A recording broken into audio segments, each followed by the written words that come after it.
Hola, ¿qué tal? Mi nombre es Brian Gómez, yo soy estudiante de Finanzas y Negocios Internacionales de la Universidad Monserrate y el día de hoy pues quiero que hablemos de el riesgo de mercado y el riesgo de liquidez. Primero que todo pues vamos a hacer una breve introducción de lo que son como los conceptos generales de cada uno de estos riesgos, el de mercado y el de liquidez, y posterior a esto pues vamos a realizar algunos ejercicios, un par de ejercicios realmente para que quede pues mucho más claro el concepto, ¿vale? Primero que todo pues quiero que tengamos en cuenta, vamos a tomar lo que es el riesgo de mercado, vamos a verificar qué es lo que es el riesgo de mercado y es también conocido como el riesgo sistemático. Es el riesgo de que el valor de un portafolio de inversión o comercial disminuya debido a cambios en el valor de los factores de riesgo de mercado, los cuales pues determinan su precio o valor final. Los factores estándares de riesgo de mercado son los precios de valores y títulos, tipos de interés, tipos de cambio entre divisas extranjeras y los precios en las materias primas. Vamos a ver ahora entonces algo de lo que es la medida del riesgo de mercado. Como cualquier otra forma de riesgo, la cantidad de pérdida potencial debido al riesgo de mercado puede ser medida mediante varios métodos o convenciones. Pues tradicionalmente la más usada para medir el riesgo de mercado es el uso del valor en riesgo o el VAR. Una práctica muy aceptada y extendida en la gestión de riesgo a corto plazo. El VAR se define como la pérdida máxima esperada en un determinado periodo de tiempo. El método del valor en riesgo para medir el riesgo de mercado contiene varias limitaciones puntuales y pues esto hace que realmente el resultado pierda exactitud. Estas limitaciones se deben a que el método del valor en riesgo asume que la composición del portafolio no cambia a lo largo del tiempo de medida. Esta limitación es a menudo aceptable en medidas de riesgo de mercado a corto plazo. Lo que quiere decir que para hacer un cálculo del riesgo de mercado por medio del VAR, eh, pues tenemos que tomar un plazo realmente muy corto para que pues no nos vayamos pues a desviar tanto de lo que sería el resultado más exacto, ¿ya? A medida de que se amplía pues el periodo de tiempo que se tiene en cuenta, la variación del portafolio va aumentando y pues es mucho más probable que a mayor periodo de tiempo mayores cambios se produzcan en las posiciones del portafolio, siendo cada vez menos relevante la medida del valor en riesgo. Otros métodos de medida de riesgo de mercado es la simulación histórica y la varianza covarianza. ¿Ya? Ambos asumen pues una correlación entre eventos pasados y futuros y esto pues deja de ser efectivo en los momentos de estrés en el mercado, situaciones en las que hay nerviosismo de los inversores y situaciones más o menos extremas pueden derivar de un comportamiento totalmente nuevo o inesperado. Bueno, vamos ahora a hablar de las clases de riesgo de mercados que existen. En este caso, pues vamos a hablar de riesgo de precios de las mercancías, riesgo de precio de las acciones, riesgo de tipo de interés, el riesgo de tipo de cambio y el riesgo de base y correlación entre las diversas posiciones en los mercados y mercados. ¿Ya? En primera instancia tenemos pues el riesgo de precio de las mercancías. Esta es la probabilidad de que la empresa tenga un resultado negativo en función del precio de los productos, lo que normalmente llamamos commodities, y de la posición de la empresa. Esto quiere decir que si la empresa posee un producto y lo va a vender, cualquier aumento en el precio sería beneficioso, mientras que si debe adquirir un producto, alguna materia prima, pues lo beneficioso sería que el precio de ese bien disminuyera, ¿no? El precio de un producto pues es consecuencia del equilibrio en el mercado entre las cuantías de oferta y demanda, de forma que a mayor precio, mayor oferta y menor demanda, y menor precio, pues menor oferta y mayor demanda. Luego, respecto al precio, la demanda vendrá dada por una curva dependiente negativa, mientras que la oferta será una curva dependiente positiva. La oferta entonces en este caso va a depender de El precio del producto mayor, el precio del producto, que quiere decir que a mayor precio, pues mayor oferta, va a depender también de los avances tecnológicos, del coste de los factores de producción, de la regulación de mercado y en este caso pues la demanda va a depender del precio del producto, pues que a mayor precio menor demanda, de los productos relacionados, los productos sustitutos em, o de los productos complementarios. También va a depender la demanda de la renta disponible y de los hábitos de consumo y preferencias de los consumidores. Eso por un lado. Por otro lado, pues vamos a ver entonces el riesgo de precio de las acciones. Esta es la probabilidad de que la empresa tenga un resultado negativo en función del precio de las acciones que posea en cartera. Este riesgo pues entonces se descompone a su vez en un riesgo específico, diversificable o no sistemático y riesgo sistemático o no diversificable. ¿Ya? Por otro lado tenemos el riesgo de tipo de interés, es el tercero de los riesgos de mercado. Este riesgo pues es consecuencia de la probable variación del tipo de interés en un sentido contrario a la posición que tiene la empresa. Algo que nos afecte en el tipo de interés, ¿correcto? Ah,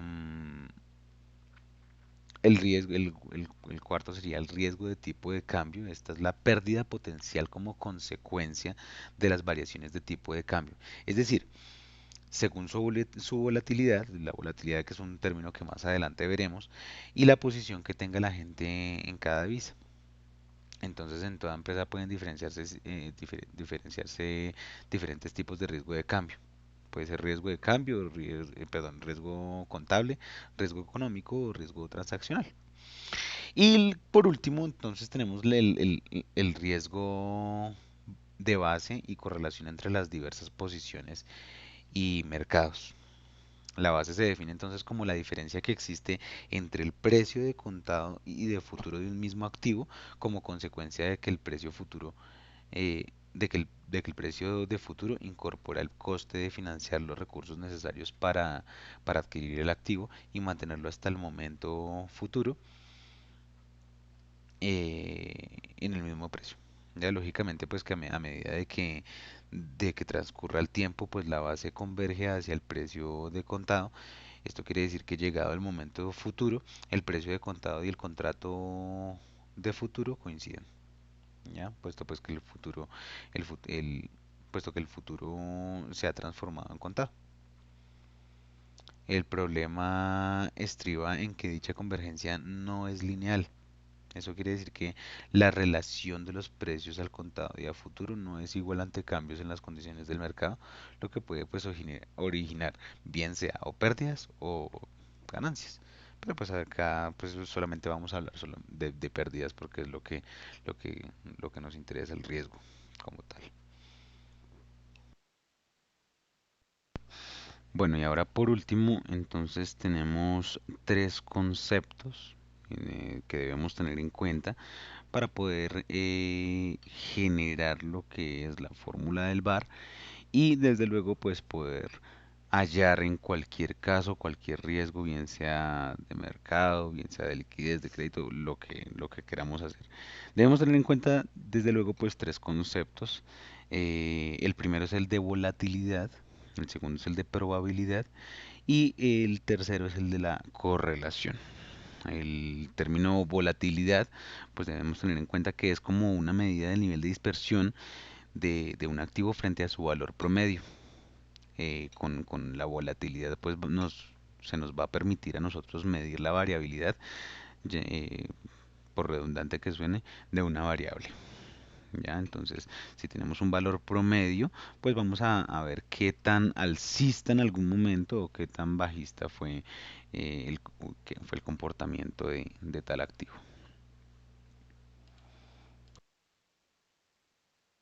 Continuamos ahora con lo que es el riesgo de liquidez, pasando ya de el riesgo de mercado. Más adelante veremos entonces un par de ejercicios acerca de los riesgos de los que que estamos viendo.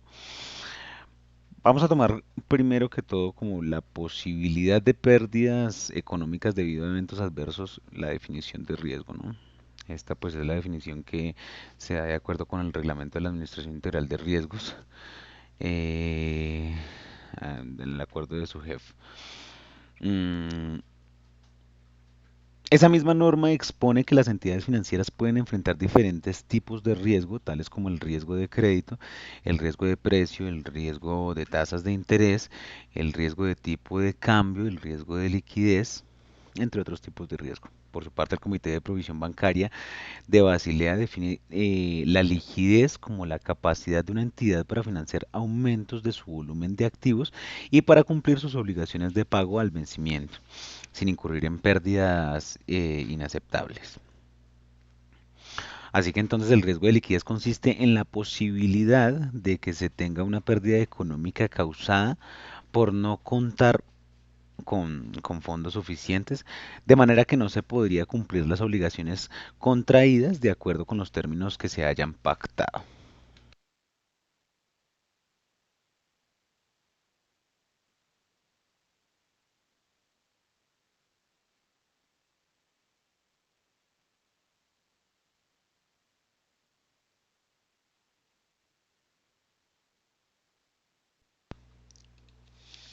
Entonces es claro que el riesgo de liquidez surge de la función fundamental de los bancos de captar depósitos a corto plazo, por ejemplo, mediante cuentas de ahorro, mediante cuentas corrientes, certificados de depósito a, a plazo y otros instrumentos de corto plazo. Y conceder pues préstamos a largo plazo. Por ejemplo, un préstamo para vivienda a 20 o 30 años, los depositantes pueden exigir el pago de sus recursos en un plazo muy corto, incluso de un día para otro, mientras que la recuperación de los créditos no se puede exigir en plazos inferiores a los pactados con los clientes. La naturaleza incierta de los flujos de caja de banco obligan a estas instituciones a realizar una gestión muy efectiva en sus activos y pasivos. Desde luego, pues los riesgos, como que los riesgos de liquidez tienen unos causantes y pues deben ser identificados por los bancos. En primera instancia tenemos las operaciones de balance. Estas se refieren a elementos de las cuentas relacionados directamente con el balance, como son los activos, los pasivos y el patrimonio neto. Con respecto a los pasivos, debe determinar su grado de volatilidad y los factores que influyen en esa volatilidad. Con relación a los activos, pues debe establecerse el grado de liquidez de los mismos y su calidad a la hora de conservar su valor eh, o a la hora de ser vendidos ante problemas de liquidez, ¿no? Segundo, tenemos las operaciones fuera de balance. Son operaciones que no implican movimiento de efectivo en forma inmediata, por lo que no quedan reflejadas en las cuentas de balance, pero sí representan un riesgo, desde luego. Pues en el sentido en el que no son obligaciones contingentes, como el caso de los avales, garantías, operaciones a plazo, sesiones de un activo con opción de recompra, disponibles por terceros, entre otros. Es necesario establecer la posibilidad de que este riesgo no se materialice y en ese caso pues determinar la forma en la que se incrementaría la exposición al riesgo de liquidez.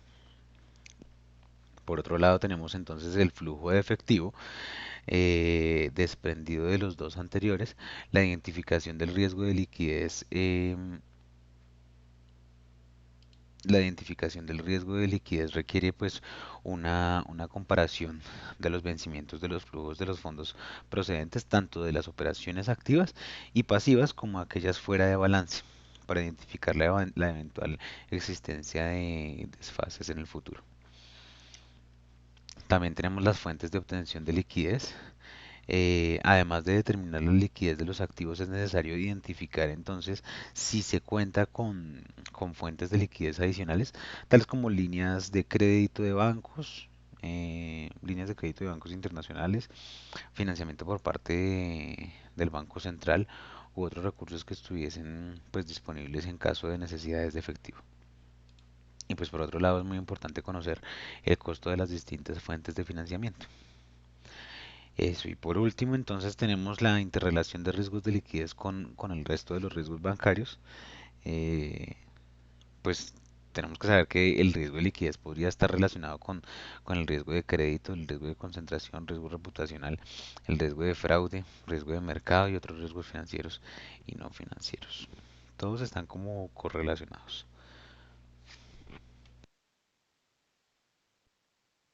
Vamos entonces ahora a la manera como pues se debería medir y evaluar pues el riesgo de liquidez, ¿no? La medición del riesgo de liquidez puede ser más simple o más compleja en función de qué tan sofisticada sea la opción del banco, la operación del banco, pues de la capacidad de obtener y procesar datos y de los modelos empleados para este fin. En principio, la medida de liquidez consistirá en el grado de descalce entre los activos y pasivos a distintos plazos.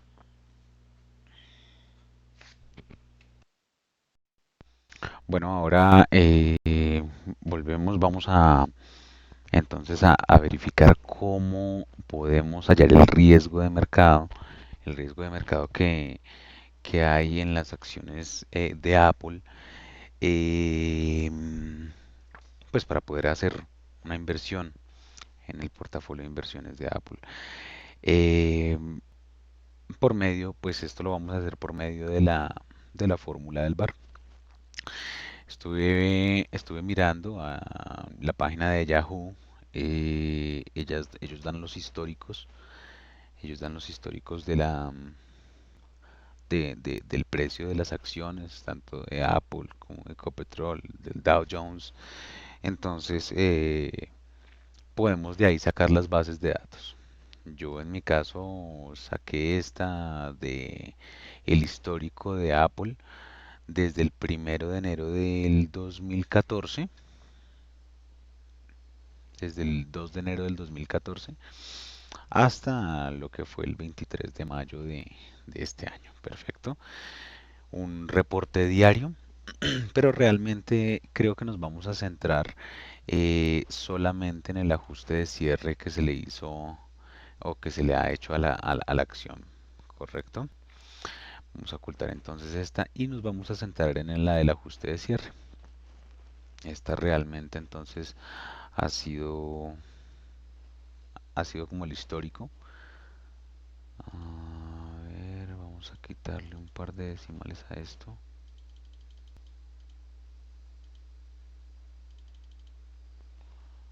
Mm, mm, mm.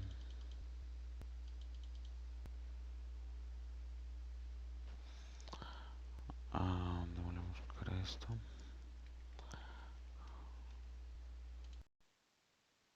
Bien, ahora ya tenemos entonces los precios aproximados que hubo de la acción desde el 2 de enero del 2014 hasta el día de ayer. Perfecto. Al día de ayer parece que cerró como en $96 con 43 centavos.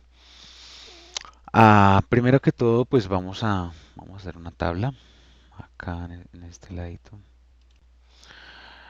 Bueno, en este caso entonces debemos poner en este lado una columna que nos diga algo así como el return o la ganancia que se le obtuvo para obtener ese dato. Entonces ponemos el precio de hoy, o bueno, el precio más reciente, que sería el de ayer, porque de hoy no tenemos aún dato, menos, lo ponemos en paréntesis, el precio de ayer menos el precio de antier, y esto lo dividimos entre el precio de antier. ¿Correcto?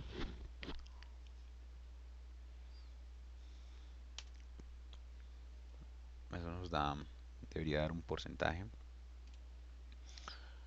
Le damos doble clic y eso es todo. Para que nos dé los por todos los días.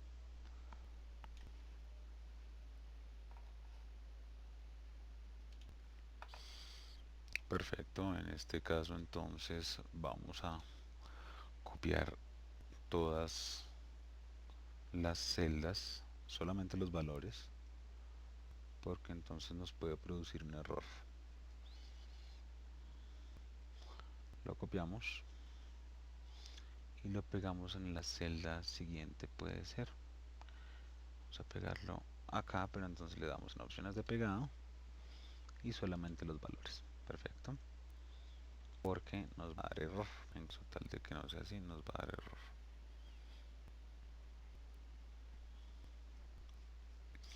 ¿Qué tenemos por acá? Vamos a ver. Ok. Esta columna, ¿por qué la hicimos? Porque necesitamos, pues, obviamente, organizarlos.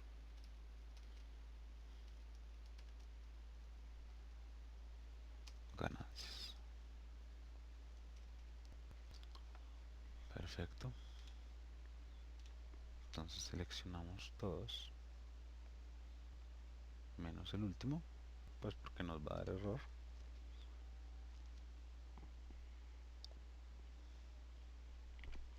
Le vamos a dar ordenar de mayor a menor.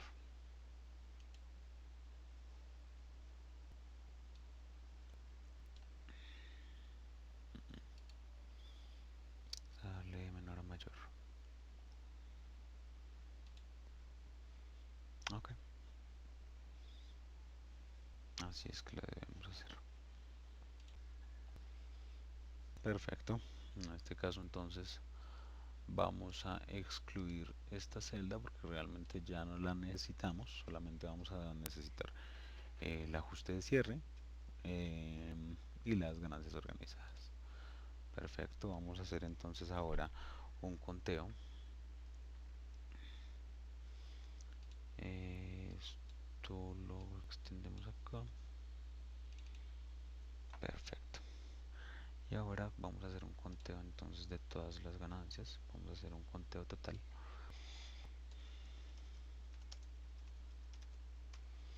El conteo total nos va a dar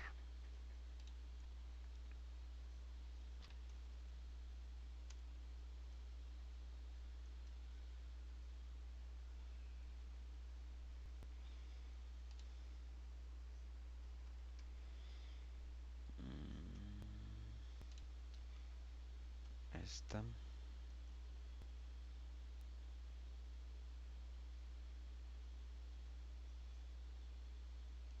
Excluimos la última. Nuevamente cerramos y damos contar. 601 datos tenemos en total. Entonces, perfecto. Ya que tenemos los datos en total, sí, exactamente, 600 datos. Perfecto. Bueno, ahorramos un poco de tiempo en este caso para, para poder hacer la operación. Vamos a hallar entonces la fórmula del VAR. Recordemos que tenemos que tener tres opciones con 95% de confiabilidad, 99, 99, 9. Nunca va a ser del 100% porque pues son probabilidades. Perfecto. Para hallarla del 95%, pues realmente los procedimientos son muy iguales todos, pero para hallarla del 95%, entonces tenemos que, digamos, más, abrimos paréntesis, 1 menos el 95%, ok, cerramos paréntesis y eso lo multiplicamos por, perdón, lo multiplicamos por el conteo total. Perfecto. Eso nos tiene que dar un número. Lo mismo hacemos en esta. Pero pues ya no, el porcentaje de confiabilidad no es 95 sino 99%. Entonces sumamos, abrimos paréntesis, es 1 menos 99%, cerramos paréntesis y esto lo multiplicamos por el conteo total. Perfecto.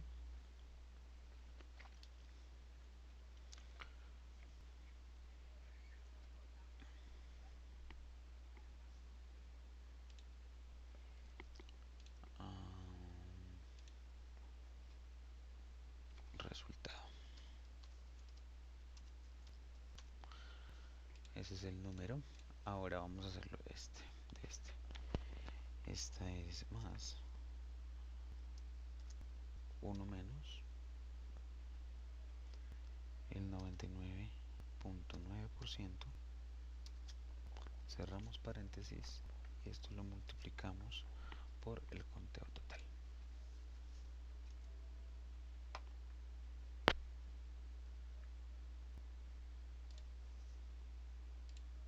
Esto tiene que ser coma. Perfecto. Eso quiere decir que en este caso tendremos que tomar los valores de la celda número 30,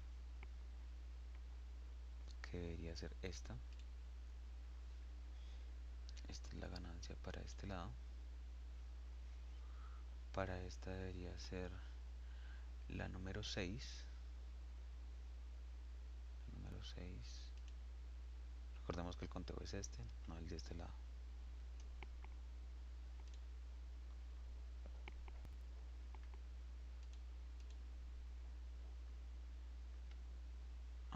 Esta es la 30. Esta es la 6. Y esta es la número 1.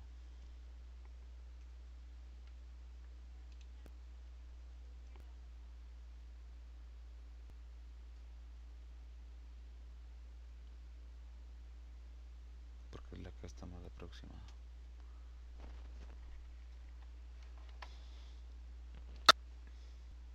Perfecto. Y ahora entonces vamos a hallar la fórmula del CFAR. Perfecto.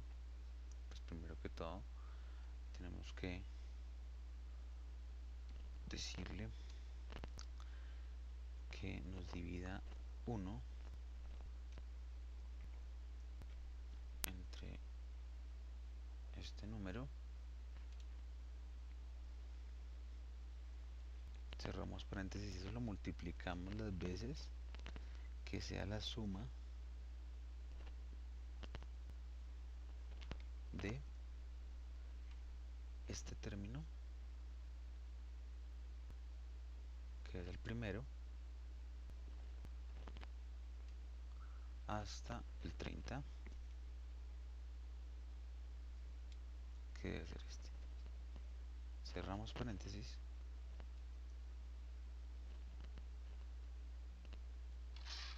y eso nos tiene que dar la suma. Perfecto.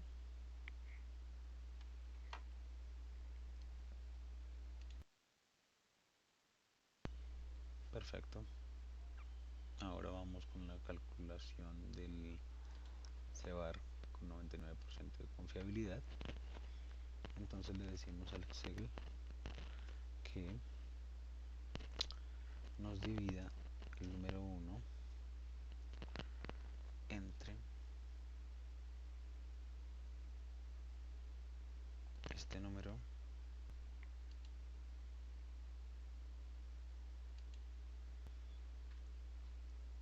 nos cierra paréntesis y que esto todo lo multiplique por la suma de el primero hasta el número 6. Cerramos paréntesis y nos tiene que dar el valor. Y ahora lo hacemos con la confiabilidad del 99.9%. Esto lo hacemos, le decimos a él que nos divida el 1 entre este número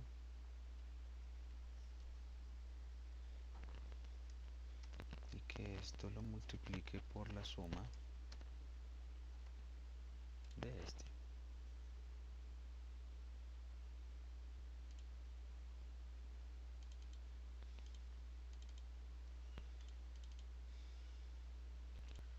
Que esto lo multiplique por la suma de este, que realmente no sería nada más. Es todo lo que hacemos. Perfecto.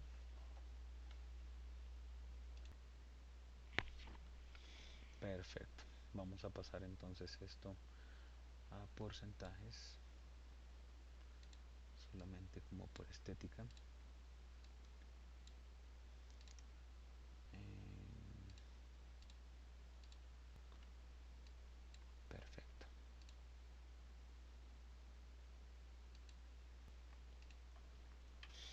Entonces esto es lo que nos dice lo siguiente. Vamos a explicarlo entonces.